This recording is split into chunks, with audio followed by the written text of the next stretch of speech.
Olá! Seja muito bem-vindo ao nosso canal. Aqui você encontra reflexões poderosas e acessíveis sobre as Escrituras, explorando cada capítulo da Bíblia com atenção e clareza. É uma alegria ter você conosco nessa jornada de aprendizado e crescimento espiritual. Primeiramente, quero agradecer ao nosso Senhor, Jesus Cristo, pela oportunidade de estar fazendo este vídeo para vocês e agradecer aos mesmos pelo tempo disponibilizado para assistir. Muito obrigado. Lembrando, primeiro faço a leitura da palavra, depois apresento os significados e no final informo a conexão com o Antigo Testamento. Se você achar melhor ouvir a conexão com o Antigo Testamento, basta ir para a numeração que aparece na tela. Este é o momento onde inicio a conexão. Fica o convite para ouvir a palavra e seu significado. O quarto capítulo da Epístola aos Hebreus dá continuidade à solene advertência sobre a incredulidade, aprofundando o conceito do descanso de Deus que ainda permanece disponível para o seu povo. O autor argumenta que, embora a geração do deserto e os contemporâneos de Josué tenham falhado em entrar na terra prometida por falta de fé, o verdadeiro descanso espiritual e eterno foi estabelecido desde a criação do mundo e continua acessível hoje. Para enfatizar a impossibilidade de enganar a Deus nessa jornada, o texto apresenta uma das declarações mais famosas do Novo Testamento sobre o poder da Palavra de Deus, descrevendo-a como viva, eficaz e mais cortante que qualquer espada de dois gumes, capaz de discernir os pensamentos e intenções do coração. Diante dessa exposição, o capítulo culmina em um convite acolhedor para que os crentes se aproximem confiantemente do trono da graça, sustentados por Jesus, o grande sumo sacerdote que penetrou nos céus e é perfeitamente capaz de se compadecer das fraquezas humanas. Se este conteúdo te edificam, inscreva-se agora no canal e ative o sininho para não perder nossos próximos vídeos. E mais, compartilhe este vídeo com seus amigos e familiares para que juntos possamos espalhar a palavra de Deus e inspirar vidas ao redor do mundo. Prepare-se para mergulhar nesse relato impactante, que nos confronta com a fragilidade da natureza humana e a justiça divina. Não esqueça, inscreva-se no canal, compartilhe, deixe o seu comentário e seu like no vídeo. Pois ao fazer isto a plataforma irá identificar que o conteúdo tem uma certa relevância e indicará para outros usuários com perfil semelhante ao seu. Vamos iniciar a leitura da palavra e depois os esclarecimentos. Versículos Hebreus 4 do livro de Hebreus da Bíblia. O prometido repouso para o povo de Deus. Visto que nos foi deixada a promessa de entrarmos no descanso de Deus, que nenhum de vocês pense que falhou. 2 Pois as boas novas foram pregadas também a nós, tanto quanto a eles. Mas a mensagem que eles ouviram de nada lhes valeu, pois não foi acompanhada de fé por aqueles que a ouviram. 3 Pois nós, os que cremos, é que entramos naquele descanso, conforme Deus disse: assim jurei na minha ira, jamais entrarão no meu descanso, embora suas obras estivessem concluídas desde a criação do mundo. 4 Pois em certo lugar ele falou sobre o sétimo dia, nestas palavras: no sétimo dia Deus descansou de toda a obra que realizará. 5 E de novo, na passagem citada há pouco, diz: jamais entrarão no meu descanso. 6 Portanto, restam entrar alguns naquele descanso, e aqueles a quem anteriormente as boas novas foram pregadas não entraram, por causa da desobediência. 7 Por isso Deus estabelece outra vez um determinado dia, chamando-o hoje, ao declarar muito tempo depois, por meio de Davi, de acordo com o que fora dito antes: se hoje vocês ouvirem a sua voz, não endureçam o coração. 8 Porque, se Josué lhes tivesse dado descanso, Deus não teria falado posteriormente a respeito de outro dia. 9 Assim, ainda resta um descanso sabático para o povo de Deus. 10 Pois todo aquele que entra no descanso de Deus também descansa das suas obras, como Deus descansou das suas. 11 Portanto, esforcemo-nos por entrar nesse descanso, para que ninguém venha a cair, seguindo aquele exemplo de desobediência. 12 Pois a palavra de Deus é viva e eficaz, e mais afiada que qualquer espada de dois gumes. Ela penetra até o ponto de dividir alma e espírito, juntas e medulas, e julga os pensamentos e as intenções do coração. 13 Nada, em toda a criação, está oculto aos olhos de Deus. Tudo está descoberto e exposto diante dos olhos daquele a quem havemos de prestar contas. Cristo é o nosso supremo sacerdote. 14 Portanto, visto que temos um grande sumo sacerdote que adentrou os céus, Jesus, o Filho de Deus, apeguemo-nos com toda a firmeza à fé que professamos. 15 Pois não temos um sumo sacerdote que não possa compadecer-se das nossas fraquezas, mas sim alguém que, como nós, passou por todo tipo de tentação, porém, sem pecado. 16 Assim, aproximemo-nos do trono da graça com toda a confiança, a fim de recebermos misericórdia e encontrarmos graça que nos ajude no momento da necessidade. Análise textual. Logo depois terá uma compreensão ao Antigo Testamento. O descanso sabático de Deus, o raio-x da palavra e o trono do socorro oportuno. O capítulo 4 de Hebreus conclui e eleva a um nível cósmico e espiritual o argumento iniciado no capítulo anterior sobre o deserto. Se antes o autor usou o fracasso de Israel para nos alertar sobre o perigo da incredulidade, aqui ele aprofunda o conceito de descanso de Deus. Ele prova que a terra prometida de Canaã nunca foi o destino final projetado pelo Criador, mas apenas uma sombra de uma realidade muito maior, disponível para a igreja no tempo que se chama hoje. Para garantir que ninguém brinque com essa oportunidade, o autor apresenta a palavra de Deus como uma lâmina cirúrgica de julgamento, mas equilibra essa seriedade apontando para o consolo definitivo, a presença de um sumo sacerdote que nos entende e nos convida a entrar na sala do trono. O tema central deste capítulo é: o descanso espiritual e eterno de Deus está disponível hoje pela fé, e para não cairmos em desobediência diante do olhar onisciente da palavra, devemos nos apegar com confiança a Jesus, o sumo sacerdote perfeito que nos socorre em nossas fraquezas. Primeiro, a anatomia do verdadeiro descanso, versículos 1 a 11. O que o autor está ensinando? O autor inicia com um alerta solene. A promessa de entrar no descanso de Deus continua de pé, portanto, ninguém deve agir com leveza ou pensar que perdeu o prazo. Ele faz uma equação teológica crucial no versículo 2. Ouvir a pregação do Evangelho, as boas novas, não serve de absolutamente nada se a mensagem não for acompanhada de fé por aqueles que a ouviram. A informação sem confiança gera condenação, não salvação. Para explicar o que é esse descanso, o autor conecta 3 momentos da história bíblica. O descanso da criação, versículos 3-4. Deus concluiu suas obras no Éden e descansou no 7º dia, Gênesis. Esse descanso fala de plenitude, satisfação e cessação de esforço. O descanso de Canaã, versículos 5-8. Sob o comando de Josué, o povo entrou na terra prometida. Mas o autor argumenta que esse descanso físico era incompleto. Prova disso é que séculos depois de Josué, Deus inspirou o rei Davi a escrever no Salmo 95, se hoje ouvirdes a sua voz. Se Josué tivesse resolvido o problema, Deus não falaria de outro dia no futuro. O descanso sabático atual, versículos 9 e 11. Existe um descanso espiritual permanente reservado para o povo de Deus. Entrar nesse descanso significa descansar das suas próprias obras, como Deus descansou das suas, versículo 10. É o fim da tentativa humana e exaustiva de tentar salvar a si mesmo por méritos ou rituais. Por isso, o autor conclui: esforcemo-nos por entrar nesse descanso, contrastando o esforço da fé com o tombo da desobediência. A lição espiritual principal.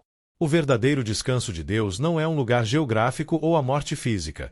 É o estado de paz espiritual presente e eterna, onde cessamos as nossas tentativas humanas de autojustificação e confiamos inteiramente na obra concluída de Cristo.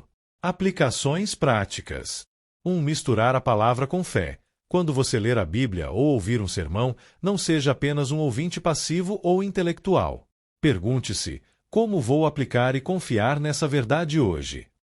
2. Abandonar o ativismo legalista.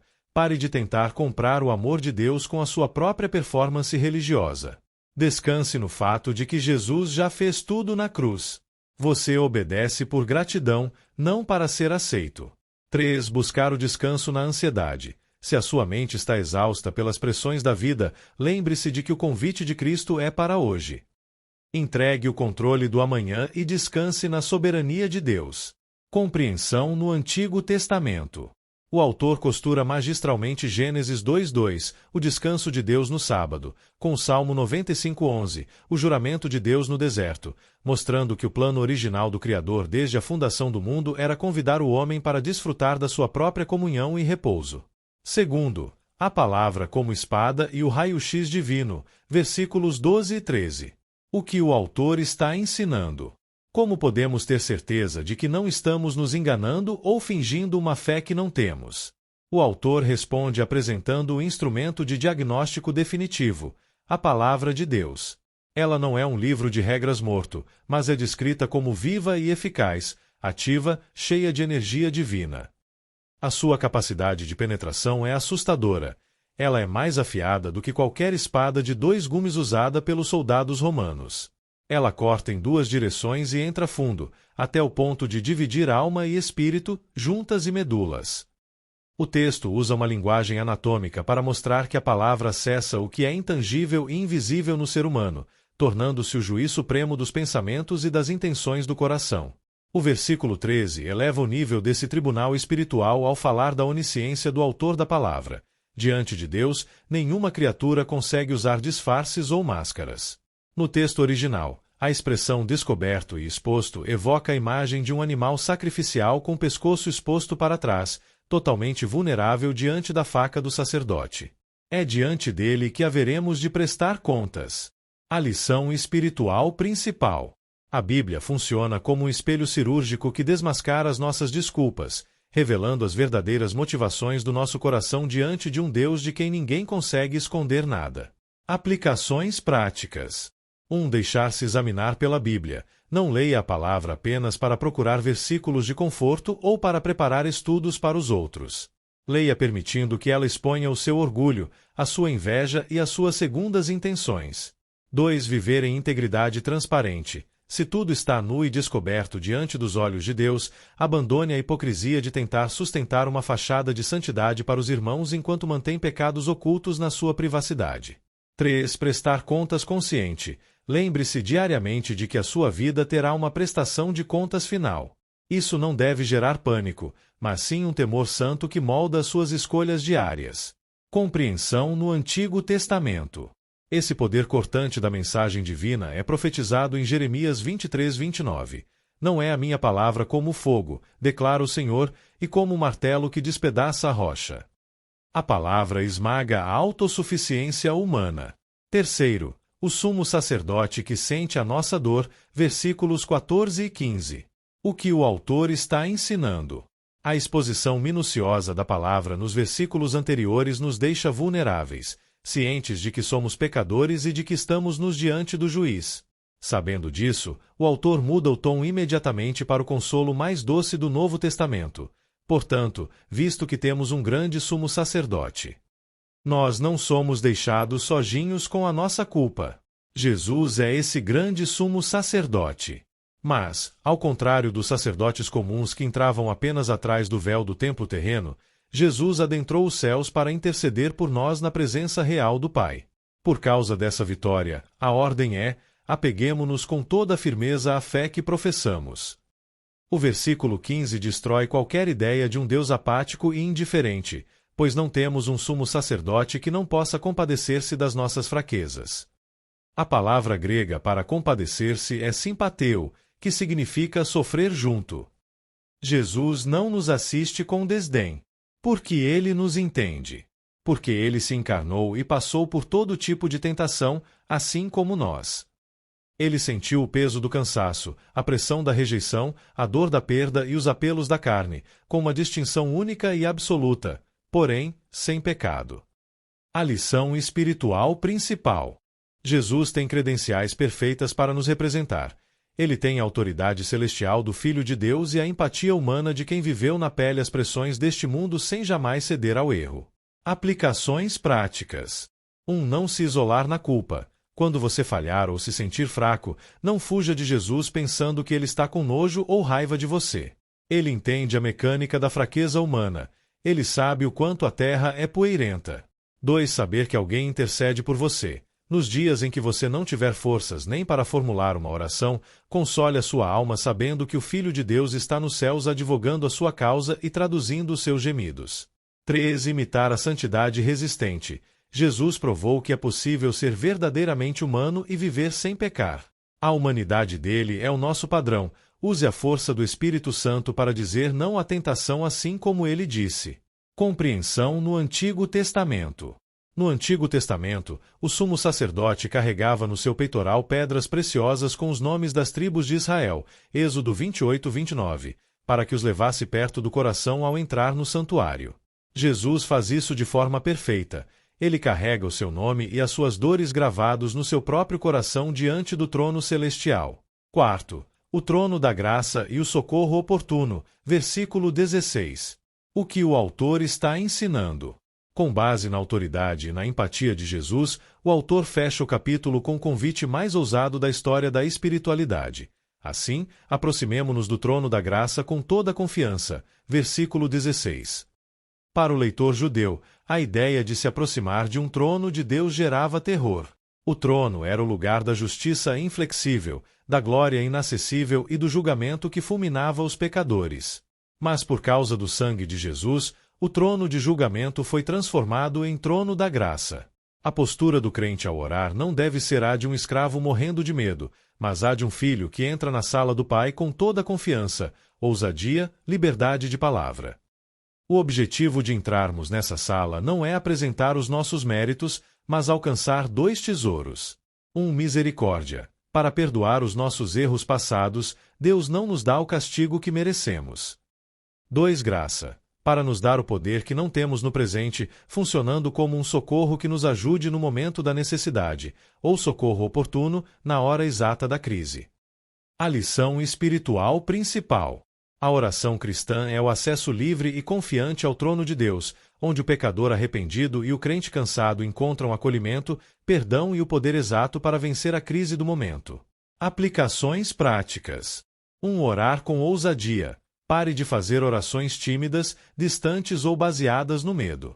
Aproxime-se de Deus sabendo que você é bem-vindo na sala do trono por causa de Jesus.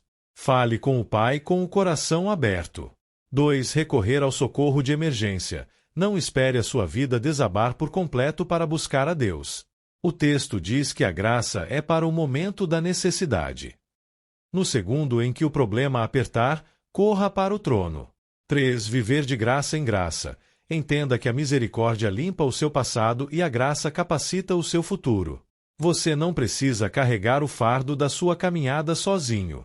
Compreensão no Antigo Testamento. O trono da graça é o cumprimento antitético do propiciatório, a tampa de ouro puro que cobria a arca da aliança no Santo dos Santos, Êxodo 25, 21, 22. Ali, onde o sangue dos animais era salpicado uma vez por ano para aplacar a justiça de Deus, Jesus abriu um acesso definitivo com seu próprio sangue, rasgando o véu e nos convidando a morar lá dentro. Resumo dos pontos-chave. Primeiro, o descanso de Deus não foi totalmente cumprido por Josué na entrada de Canaã. Ele continua disponível hoje para todos os que misturam a mensagem do Evangelho com a fé verdadeira. Segundo, a palavra de Deus atua como uma lâmina viva e onisciente que penetra no mais profundo do nosso ser, julgando as intenções e expondo a nossa vida diante do Criador. Terceiro, não estamos desamparados diante do julgamento da palavra, pois temos Jesus como um grande sumo sacerdote nos céus, capaz de sentir a nossa dor e entender as nossas tentações porque viveu como homem. Quarto, o sacrifício de Cristo transformou o trono de julgamento em trono da graça, dando-nos o direito de orar com total liberdade para receber misericórdia e ajuda na hora exata da nossa aflição. Reflexão espiritual final. Hebreus 4 opera uma reviravolta extraordinária na nossa psicologia espiritual. Ele começa nos deixando completamente desconfortáveis e termina nos oferecendo o maior conforto do universo. Nos versículos 12 e 13, o texto nos coloca na mesa de cirurgia de Deus. A palavra entra como um bisturi, arrancando as nossas racionalizações, o nosso verniz religioso e mostrando que o nosso coração, muitas vezes, é cheio de orgulho, egoísmo e incredulidade. O texto nos deixa nus, sem desculpas, expostos diante daquele a quem prestaremos contas. Dá vontade de fugir. Mas antes que o desespero tome conta da nossa mente, o autor nos aponta para o trono. Ele diz, sim, você está exposto. Sim, o juiz sabe tudo a seu respeito. Mas olhe bem para quem está sentado ao lado dele. É Jesus. E o trono não é de condenação, é de graça. É uma cena maravilhosa. Deus conhece o seu pior segredo, a sua pior intenção e a sua fraqueza mais vergonhosa. O raio-x dele não falha. Mesmo assim, sabendo absolutamente tudo sobre você, ele não o expulsa da sala. Ele o convida a entrar. Ele diz, eu sei o que você fez. Eu sei o quanto você é fraco. Mas o meu filho já pagou a sua conta e entende a sua dor. Venha correndo para perto de mim, receba o meu perdão e pegue a força que você precisa para vencer hoje. Não tente caminhar pela força do seu próprio braço. Entre no descanso da fé. Deixe a palavra limpar a sua vida, limpe as suas máscaras e corra com ousadia para o colo do Pai. O trono está aberto, o sacerdote está intercedendo e o socorro oportuno já está garantido para a sua jornada. Vou te explicar Hebreus 4 de forma simples e bem prática, destacando a mensagem principal e dividindo o texto em partes para mostrar as conexões com o Antigo Testamento. Tema central: o descanso sabático da alma e o raio-x da palavra, como a fé em Cristo nos introduz no descanso definitivo de Deus, enquanto a sua palavra viva sonda os nossos segredos, empurrando-nos para o trono da graça, onde o nosso sumo sacerdote nos acolhe sem reservas. Primeira parte: a teologia do descanso e o limiar da fé, versículos 1-6. Versos 1-2, a mensagem que eles ouviram de nada lhes valeu, pois não foi acompanhada de fé. Significado: o autor continua o gancho do capítulo anterior. A promessa do descanso de Deus ainda está de pé e flutuando sobre a igreja. Ouvir a pregação do Evangelho ou conhecer as doutrinas da Bíblia não salva ninguém de forma automática. A mensagem precisa ser misturada, diz o original grego, com uma fé viva e prática. Sem fé, a teologia se torna apenas informação inútil. Versos 3-6. Embora suas obras estivessem concluídas desde a criação do mundo. No sétimo dia Deus descansou. Significado: o autor eleva o conceito de descanso. Não se trata apenas de entrar na terra geográfica de Canaã. O descanso de Deus existe desde o Éden. É a paz, a plenitude e a satisfação que o próprio Criador desfrutou quando terminou de desenhar o universo. Quem crê em Cristo deixa de carregar o peso de tentar salvar a si mesmo e passa a desfrutar da harmonia cósmica de Deus. Ligação com o Antigo Testamento. O autor conecta duas passagens clássicas, o Salmo 95:11, jamais entrarão no meu descanso, e Gênesis 2:2, no sétimo dia Deus descansou de toda a obra. Ele cruza a história da criação com a história do deserto para provar que o plano de Deus sempre foi compartilhar a sua própria paz de sábado, Shaba, com a humanidade. Segunda parte, o hoje de Davi e o descanso futuro, versículos 7-11. Verso 7-9, versículo-chave, porque, se Josué lhes tivesse dado descanso, Deus não teria falado posteriormente. Assim, ainda resta um descanso sabático. Significado: uma sacada histórica espetacular. Se o descanso prometido por Deus se resumisse a conquistar terras físicas com espadas, então o general Josué teria resolvido o problema quando cruzou o rio Jordão. Mas séculos depois de Josué, o rei Davi escreveu nas Escrituras: se hoje ouvirem a sua voz. Se Davi fala de um descanso no futuro, significa que Canaã era apenas uma maquete. O descanso real é espiritual, eterno e é inaugurado por Jesus. Versos 10-11. Todo aquele que entra no descanso de Deus também descansa das suas obras. Esforcemo-nos por entrar. Significado: entrar no descanso de Deus significa dar férias para o seu ego religioso. É parar de fazer obras para tentar barganhar ou comprar o amor de Deus. O paradoxo do verso 11 é intencional. Devemos nos esforçar, vigiar, focar a mente, não para pagar pela salvação, mas para não cairmos na armadilha do orgulho e da desobediência que barrou Israel no passado. Ligação com o Antigo Testamento. Toda a argumentação gira em torno da transição de liderança no Antigo Testamento, de Moisés para Josué, livro de Josué.